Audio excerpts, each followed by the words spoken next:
मेरा पति मुझे रोज़ रात को नंद के कमरे में भेज देता और कहता कि उसकी कमर में दर्द है, उसकी कमर की मालिश कर दो। एक रात मेरा बेड हल्का-हल्का हिल रहा था। मैंने आँखें खोल कर देखा तो मेरा पति नंद के साथ। मेरी नई-नई शादी हुई थी। अभी मेरी शादी को 1 हफ़्ता मुश्किल से हुआ था कि मेरा पति मुझे रोज़ रात को मेरी नंद के कमरे में भेज देता और कहता कि उसकी कमर की मालिश करो, उसकी कमर में दर्द रहता है। मेरी नंद अंधी थी, इसलिए हर वक्त अपने कमरे में पड़ी रहती थी। रात को सोते हुए उसके कमरे के बाहर ताला लगा दिया जाता था। एक दिन मैंने अपने पति से पूछा कि जब वह अंधी है, कहीं आ जा नहीं सकती है, तो आप कमरे के बाहर से ताला क्यों लगा कर रखते हो? मेरे पति ने कहा कि इसको सोते समय चलने की बीमारी है। रात को सोते वक्त ये कमरे से बाहर ना निकले, इसलिए मैं कमरे के बाहर से ताला लगा देता हूँ। ये बात मेरे लिए काफ़ी हैरान करने वाली थी, लेकिन हकीकत ये है कि अक्सर लोगों को नींद में चलने की बीमारी होती है। ये बात मैं काफ़ी बार सुन चुकी थी, इसलिए मैंने उनकी बात पर भरोसा कर लिया। मगर अब जब मैं अपनी नंद के कमरे में मालिश करने जाती, तो उसकी मालिश करते-करते मुझे उधर ही नींद आ जाती थी और मैं सो जाती थी। इसलिए मेरे पति को कमरे से बाहर ताला नहीं लगाते थे। शायद वे देखते थे कि मैं अपनी नंद के साथ हूँ, उनका ख़्याल रख सकती हूँ, इसलिए वे कमरे के दरवाज़े को ताला नहीं लगाते थे। लेकिन मुझे समझ में नहीं आता था मैं क्यों तेल लगाते ही बिल्कुल बेफ़िक्र होके वहीं पर ही सो जाती थी। हर रोज़ मैं यही सोचती थी कि आज मैं नहीं सोऊँगी क्योंकि मेरे पति मेरा रात को इंतज़ार करते थे। मगर मुझे मालूम ही नहीं चलता था कि मैं इतनी जल्दी कैसे सो जाती थी। जब मेरी आँख खुलती तो सुबह का वक़्त हो रहा होता था और मैं अपने पति से माफ़ी माँगती तो वे मुझसे नाराज़ नहीं होते थे। वे कहते कि तुम मेरी बहन का इतना ख़्याल रखती हो, पहले सारा दिन घर का कामकाज करके थक जाती हो और ऊपर से मेरी बहन की मालिश भी करती हो, इसलिए तुम्हें शायद वहाँ पर थकावट के मारे नींद आ जाती होगी। इसमें नाराज़ होने की कोई बात नहीं है। मैं बहुत खुश होती थी कि मुझे इतना अच्छा पति मिला था, मगर फिर भी मैं ज़्यादा वक़्त अपने पति के साथ रहना चाहती थी। मैंने उन सब के दौरान एक बात ये नोट की थी कि मैं अपने कमरे के मुकाबले में अपनी नंद के कमरे में बहुत जल्दी सो जाती थी। मैं जैसे ही उसकी कमर की मालिश शुरू करती तो मुझे नींद का एक अलग ही नशा छा जाता था और चंद ही मिनटों में मैं गहरी नींद में सो जाती थी और मुझे बिल्कुल भी आसपास का होश नहीं रहता था। मुझे नहीं पता था कि जिस तेल से मैं मालिश करती हूँ, वे तेल हर रोज़ मेरी नंद की साइड टेबल पर कैसे मौजूद होता था। मैंने इस बात के बारे में 1-2 बार अपनी नंद से पूछा भी, लेकिन उसने जवाब देना ज़रूरी नहीं समझा। उसके बाद मैं चुप हो गई थी। फिर ख़्याल आया शायद मेरे पति ही इस तेल को यहाँ रख जाते होंगे, क्योंकि उन्हें अपनी बहन की बहुत फ़िक्र रहती थी। जिस एक दिन मैं जिस वक़्त कमरे में जाती थी, उस वक़्त से थोड़ा पहले ही आ गई थी। मैं कमरे में दाखिल हुई तो मेरी नंद की पीठ मेरी तरफ थी। वे साइड टेबल पर रखे तेल के साथ कुछ कर रही थी, लेकिन जैसे ही उसको मेरी आहट महसूस हुई, तो उसके हाथ एकदम से ही रुक गए। मैं उनको ये करता देखकर एकदम से चौंक गई थी। लेकिन ऐसे लोगों की सोच ज़्यादा तेज़ हो जाती है। वे लोगों की साँसों से ही, उनके कदमों से ही पहचान लेते हैं कि कमरे में कोई और भी है। और यही सोच उनके साथ हुई और वे अपने हाथ पर मारते हुए बेड पर बैठ गईं। लेकिन मेरी सोच मुझे कुछ गलत होने का इशारा दे रही थी। मैंने शक की निगाहों से उस टेबल पर रखे तेल और बेड पर बैठी अपनी नंद को देखा और खामोशी से तेल उठाकर उसकी मालिश करने लगी। और थोड़ी देर में ही मुझे नींद का ऐसा नशा छाने लगा कि मुझे फिर किसी चीज़ का होश नहीं रहा। मैं जल्दी ही उसके बराबर में लेटकर सो गई। सुबह जब मेरी आँख खुली तो मुझे दाल में कुछ काला लग रहा था। रोज़ टेबल पर तेल का आ जाना, मेरा रात को एकदम से तेल लगाते ही सो जाना, फिर सुबह ही होश की दुनिया में लौटना, ये सब बातें मेरे लिए बहुत अजीब-सी थी। मुझे अपनी नंद से बहुत हमदर्दी थी, लेकिन अब मुझे सब कुछ ठीक नहीं लग रहा था। मुझे उस पर शक हो रहा था कि वह अंधी नहीं है। मुझसे सब घरवाले कुछ छुपा रहे हैं, मेरे पति, मेरी सास और मेरी नंद भी। मैंने सोचा आज मैं ये सब कुछ जानकर रहूँगी। मैंने दिल ही दिल में पूरा प्लान तैयार कर लिया था कि रात को जैसे ही मैं उसके कमरे में जाऊँगी, वे तेल बदल दूँगी। मेरा प्लान पूरा तैयार था, बस अब मुझे उस पर पूरा करना था। मुझे रात का बड़ी बेचैनी से इंतज़ार था। जैसे ही रात हुई और मैं उसके कमरे में दाखिल हुई, वे सामने वैसी ही हालत में बैठी हुई थी। मैंने वैसे ही किया जैसे मैंने कमरे के आने के बाद हर दिन किया करती थी। तेल को हाथ में लेकर मैं उसके पास आई तो उसने रोज़ की तरह ही मुझे कोई जवाब नहीं दिया और चुपचाप उल्टी लेट गई थी।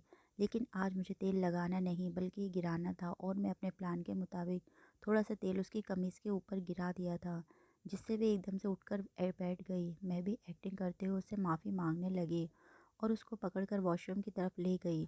उसको वॉशरूम में ले जाते ही फ़ौरन ये बोलकर बाहर आ गई कि मेरा दुपट्टा बाहर रह गया है, मैं लेकर आती हूँ। और बाहर आते ही मैंने वहाँ पर रखे हुए तेल को अपने साथ लाई हुई तेल की बोतल से बदल दिया था और जल्द से जल्द वॉशरूम के अंदर चली गई। मैंने तेल को 1 सेकंड में ही बदल दिया था और अपनी नंद के कपड़े साफ़ करके मैं उसके कमरे में ले आई थी। हर रोज़ की तरह ही मैं उसकी कमर की मालिश करने लगी। लेकिन मैंने एक बात नोट की कि आज मुझे नींद नहीं आ रही थी। आज ऐसा कुछ भी नहीं हो रहा था। लेकिन मैंने हर रोज़ की तरह ही नींद की एक्टिंग की और उसके बराबर में जाकर लेट गई। मैं बिल्कुल ऐसी लेटी हुई थी कि उसे अंदाज़ा ना हो कि मैं जाग रही हूँ। जबकि मैं हल्की-हल्की आँखें खोलकर उसको देखने में मगन थी। मैं बिल्कुल खामोशी से उल्टी लेटी हुई थी और कोई हरकत नहीं कर रही थी। जैसे-जैसे मुझे उस पर शक होता रहा था, मैं थोड़ी देर और उसकी उसकी हरकत का इंतज़ार किया, लेकिन जब वो बिल्कुल वैसी ही रही जैसे वे थी, तो मेरा दिल मुझे शर्मिंदा कर रहा था और मैं अपने आप को डाँट रही थी और इस चीज़ के लिए अंदर ही अंदर माफ़ी माँग रही थी। वे करवट बदल कर लेट गई। अभी थोड़ी ही देर हुई होगी उसे करवट बदले हुए, तो मुझे ऐसा महसूस हुआ कि बेड में कुछ हरकत हुई है। मैंने हल्की सी करवट लेकर दूसरी तरफ देखा तो मेरी नंद मेरी तरफ पीठ करके बैठी हुई थी। मेरे दिल में जिस बात का डर था, जिस जिस चीज़ का शक था, वह साबित हो रहा था। वे बिल्कुल आराम से खड़ी हुई और सीधा वॉशरूम में गई। मेरी आंखें खुली की खुली रह गई थी। जो लड़की बिना किसी और की मदद के दूसरी जगह पर बैठ नहीं सकती थी, वे बिल्कुल आराम से आम इंसानों की तरह वॉशरूम में जा रही थी। मैं अपनी जगह चुपचाप लेटी थी। मुझ में इतनी ताकत भी नहीं रही थी कि मैं उठकर उससे सवाल कर लूँ। मैं खामोशी से लेटी हुई उसके बाहर आने का इंतज़ार कर रही थी। वे बिल्कुल नॉर्मल लोगों की तरह थोड़ी देर में वॉशरूम से बाहर नज़र आई और शीशे के आगे खड़े होकर अपने चेहरे पर मेकअप करने लगी। मेरे लिए ये सब एक सांस रोक देने वाली बात थी। मैं जब से शादी होकर इस घर में आई थी, मैंने अपनी नंद को बिना किसी की मदद के कोई काम करते हुए नहीं देखा था। आज वे बिल्कुल हमारी तरह, हम लोगों की तरह जिनके पास आंखों की रोशनी होती है, सारा काम कर रही थी। फिर अचानक ही वह मेरी तरफ मुड़ी और मुझ पर झुककर मेरी तरफ देखने लगी। उसने मेरी आंखों के ऊपर अच्छे से हाथ हिलाकर मेरे मुंह को चेक किया कि कहीं मैं जाग तो नहीं रही। जब उसे यकीन हो गया कि मैं पूरी तरह से सो चुकी हूँ, तो उसने मेरे साथ वह किया जो देखकर मेरी आंखें फट गईं। मेरी माँ ने मुझे शादी के वक्त अच्छी तरह समझाया था, अगर अपनी शादीशुदा ज़िंदगी में खुश रहना चाहती हो तो अपने ससुराल वालों को भी खुश रखना होगा। माँ का कहना था कि सास भी माँ जैसी होती है और उनके साथ भी मेरे जैसा ही व्यवहार करना, और तो नंद और को बहन और देवर को भाई जैसा समझना, क्योंकि मैं अपने ससुराल वालों को खुद से बढ़कर समझती थी, जिसकी वजह से वे भी मुझसे बेइंतहा मोहब्बत करते थे। उस समय मैं अपने आप को बहुत खुशनसीब महसूस कर रही थी। मैं अपनी तरफ से पूरी कोशिश करती थी कि मैं उन लोगों की ज़्यादा से ज़्यादा सेवा कर सकूं। मेरी इस बात का मेरी सास और नंद ने फ़ायदा उठा लिया था। उनको कुछ भी दिखाई नहीं देता था। उनके सब काम कोई ना कोई कर देता था। मुझे उन पर दया बहुत आती थी। वे ज़िंदा होकर भी ज़िंदा नहीं थी। वे इस दुनिया की सुंदरता और सुंदर रंग को देख नहीं सकती थी। मैं इस चीज़ को लेकर अंदर ही अंदर सोचने लगी थी। कई बार तो मैं घंटों-घंटों इस बारे में सोचती थी कि बेचारी कैसे इस दुनिया में जी पाएगी। मुझे उसके भविष्य की भी चिंता सताने लगी थी। क्या ये बेचारी सारी ज़िंदगी बिना शादी के गुजार देगी? मैं इस बारे में अपने पति से भी बात की, लेकिन उन्होंने मेरी सारी बात सुनने के बाद बस इतना ही कहा था कि ज़्यादा परेशान मत हुआ करो, एक दिन सब कुछ ठीक हो जाएगा। उनकी बात सुनकर मैं खामोश हो गई थी। अभी मेरी शादी को कुछ ही दिन गुजरे होंगे कि अचानक मेरे पति ने एक रात मुझसे आकर कहा, तुम शिखा के कमरे में चली जाओ, उसकी कमर में दर्द हो रहा है, उसकी कमर की मालिश कर दो और रात को वहीं ठहर जाना। मैं जो सोने के लिए लेटने लगी थी, एकदम हड़बड़ा कर अपनी जगह से उठी और मैंने घबरा कर पूछा, सब ठीक तो है? क्या हुआ है शिखा को? मुझे महसूस हुआ था जैसे मेरे पति की आंखों में नमी हो। मैंने उनके कंधे पर हाथ रखा और दिलासा देने वाले अंदाज में बोली, आप परेशान नहीं हो, कमर में दर्द तो होता रहता है, मैं अभी कमर की मालिश कर दूंगी तो वे बिल्कुल ठीक हो जाएंगी। इतना ज़्यादा ना सोचा करो। मैंने उनकी परेशानी अपनी बातों से कम करने की कोशिश कर रही थी। उन्होंने अपना सिर हिलाया और मुझसे जाने के लिए कह दिया। मैं शिखा के कमरे में गई थी। मुझे एकदम से ही उसके कराहने की आवाज़ आई। उसको देखकर मेरी आंखों में भी आंसू आ गए थे। वे उल्टी लेट गई। मैं भी फिर बिना कोई बात किए बिना उसकी मालिश करने लगी। लेकिन कुछ ही देर में मुझे ऐसी नींद आने लगी कि मेरी आंखें बंद होने लगीं।